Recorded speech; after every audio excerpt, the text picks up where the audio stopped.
Dravid Munethra Kadgam DMK Rajamannar Committee. The DMK party in Tamil Nadu, combining the Tamil linguistic and cultural nationalism, built a strong movement for autonomy. जो तमिलनाडु में DMK party है उन्होंने linguistic और cultural nationalism को एक साथ join करके एक स्ट्रॉन्ग मूवमेंट चलाया ऑटोनॉमी को लेकर। ये उनको अपनी रीजनल ऑटोनॉमी चाहिए। In the early 1960s DMK campaign for a separate independent sovereign state of Tamil Nadu. जो पहले 1960s के टाइम पर जो DMK है उन्होंने कैंपेन चलाया था for a separate independent sovereign state of Tamil Nadu. Later, the demand was extended to propose a separate Dravidian with Tamil Nadu and Andhra, Kerala and Karnataka. बाद में उन्होंने इसको अपनी मांग को एक्सटेंड किया और एक प्रपोजल रखा गवर्नमेंट के सामने कि उनको एक सेपरेट द्रविड़ जो क्षेत्र है वो दिया जाए तमिलनाडु, आंध्र, केरला और कर्नाटक इन सारे स्टेट्स को मिलाकर। In the year 1969, the government of Tamil Nadu, led by the DMK party, appointed a three-member committee under the chairmanship of P.V. Rajamannar to study central-state relation. देखो 1969 में जो तमिलनाडु की गवर्नमेंट है DMK पार्टी की, उन्होंने एक 3 मेंबर कमेटी को appoint किया जिसके चेयरमैन बने PV राजामन्नार। और इन्होंने क्या किया, स्टडी किया सेंटर स्टेट रिलेशन को and suggest constitutional amendment to secure greater autonomy to the states. और इन्होंने सजेस्ट किया कि जो हमारे स्टेट्स हैं उनको कॉन्स्टिट्यूशनल अमेंडमेंट के द्वारा उनको ज़्यादा से ज़्यादा ऑटोनॉमी दी जाए, यानी कि छूट दी जाए।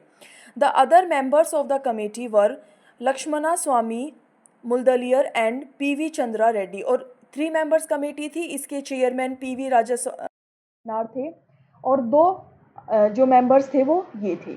इनके रिकमेंडेशंस क्या थी? Following Article 356 dissolution the planning commission at present modified as NITI Aayog. इनकी पहली रिकमेंडेशन थी कि आर्टिकल 356 को आर्टिकल 356 को हटाया जाए और प्लानिंग कमीशन को भी रिमूव किया जाए and making finance commission a permanent body. और जो फिनेंस कमीशन है उसको एक परमानेंट बॉडी बनाया जाए। Transferring some subjects of the state list from the union and concurrent list. जो हमारी 3 लिस्ट हैं, union list, state list and concurrent list, तो यूनियन और कॉन्करेंट लिस्ट के जो कुछ सब्जेक्ट्स हैं वो स्टेट लिस्ट को दिए जाएं। And appointing high power committee for redistribution of subjects in the 3 list. और एक हाई पावर कमेटी बनाई जाए जो इन 3 लिस्ट के जितने भी सब्जेक्ट्स हैं उनको फिर से क्या कर सके, उनका रीडिस्ट्रीब्यूशन कर सके। तो ये था राजामन्नार कमेटी के बारे में।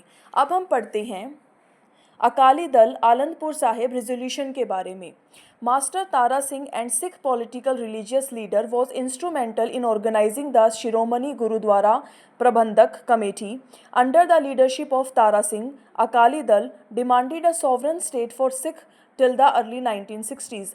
देखो जो मास्टर तारा सिंह थे वो एक Sikh political and religious leader थे और वो किस लिए काम कर रहे थे, इन ऑर्गेनाइजिंग शिरोमणि गुरुद्वारा प्रबंधक कमेटी में वो काम कर रहे थे।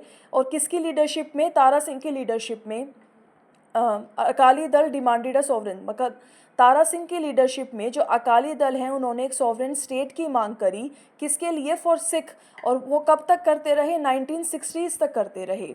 Under the leadership of Sant Fateh Singh several movement took place for Punjab सूबा।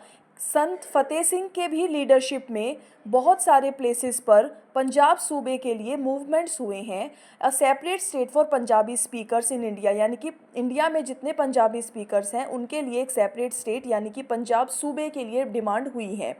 He started a fast unto death for the demand of Punjab सूबा। इन्होंने एक फास्ट भी रखा टिल डेथ, किसके लिए, पंजाब सूबा की डिमांड के लिए। The central government accepted the demand for Punjab Suba. Central government ने पंजाब सूबे की डिमांड को एक्सेप्ट कर लिया था उस टाइम पर। However this did not satisfy all the Sikhs. The Shiromani Akali Dal passed a resolution for greater autonomy to the state in Batala Conference in 1968। देखो सेंट्रल गवर्नमेंट ने इनकी मांग को मान लिया था, फिर भी जो सिक्स थे वो सेटिस्फाई नहीं हुए थे।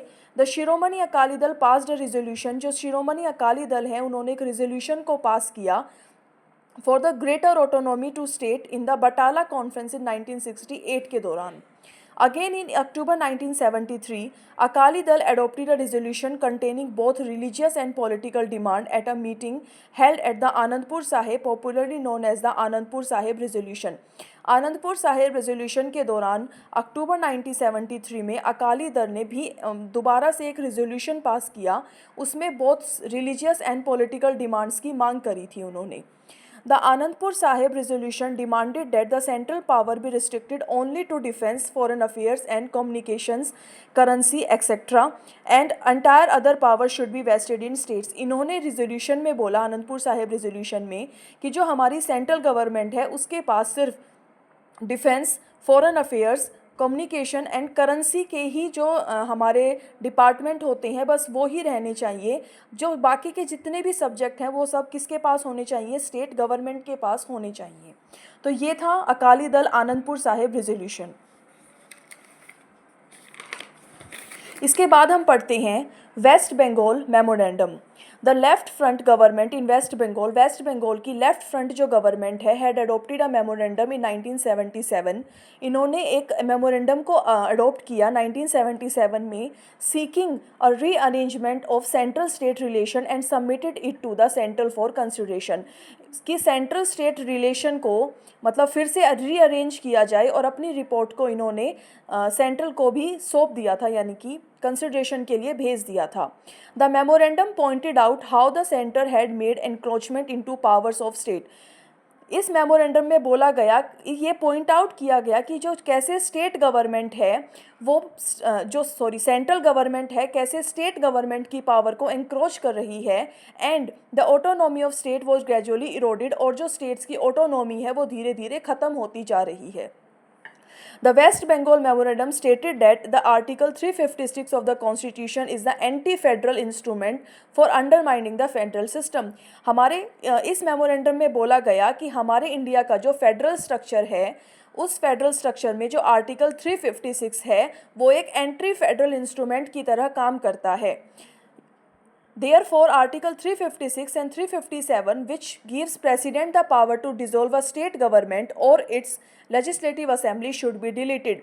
यानी कि आर्टिकल 356 एंड 357 जो है वो डिज़ोल्व होना चाहिए, क्योंकि ये प्रेसिडेंट को पावर देता है कि वो कभी भी स्टेट गवर्नमेंट को या उसकी लेजिस्लेटिव असेंबली को क्या कर सकती हैं? डिज़ोल्व कर सकती हैं। इसीलिए ये दोनों जो आर्टिकल हैं वो डिलीटेड होने चाहिए हमारे कॉन्स्टिट्यूशन से, ऐसा इस मेमोरेंडम में बोला गया। Therefore, Constitution should be amended to include the word federal in the description of the Republic of India. Likewise, the word union in the Constitution should be replaced by the word federal. देखो, Constitution amended हुआ, मतलब amendment हुआ था, एक word federal जोड़ा गया था। India के जो वो है हमारी preamble, उसमें एक वर्ड फेडरल जोड़ा गया। Like wise the word union in the constitution should be replaced by the word federal.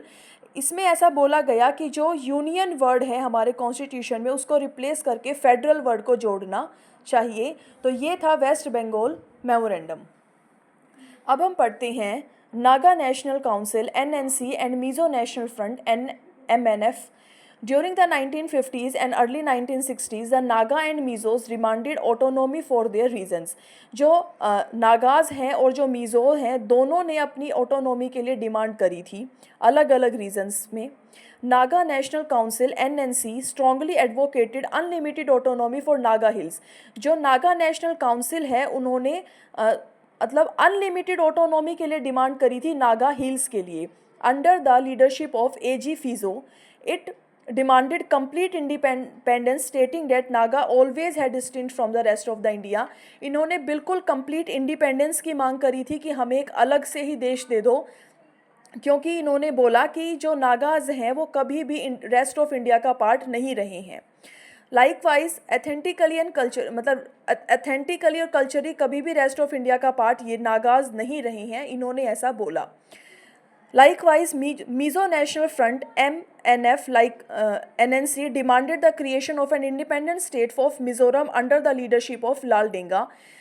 AG फिजो की तरह ही मिज़ो नेशनल फ्रंट ने भी प्रॉपर इंडिपेंडेंट स्टेट की मांग करी थी फॉर मिज़ोरम, और किसकी लीडरशिप में, लाल डेंगा की लीडरशिप में। For this purpose MNF recruited young people and trend them in military operations. इस पर्पज़ के लिए, यानी कि इस डिमांड को मनाने के लिए जो MNF है, उन्होंने रिक्रूट करना स्टार्ट कर दिया था यंग लोगों को, और उनको ट्रेन किया मिलिट्री ऑपरेशंस के लिए, डिफरेंट मिलिट्री ऑपरेशंस के लिए। तो ये था Naga national council and Mizo national front के बारे में। आई होप आपको इस वीडियो की इन्फॉर्मेशन अच्छी लगी होगी। Thank you so much.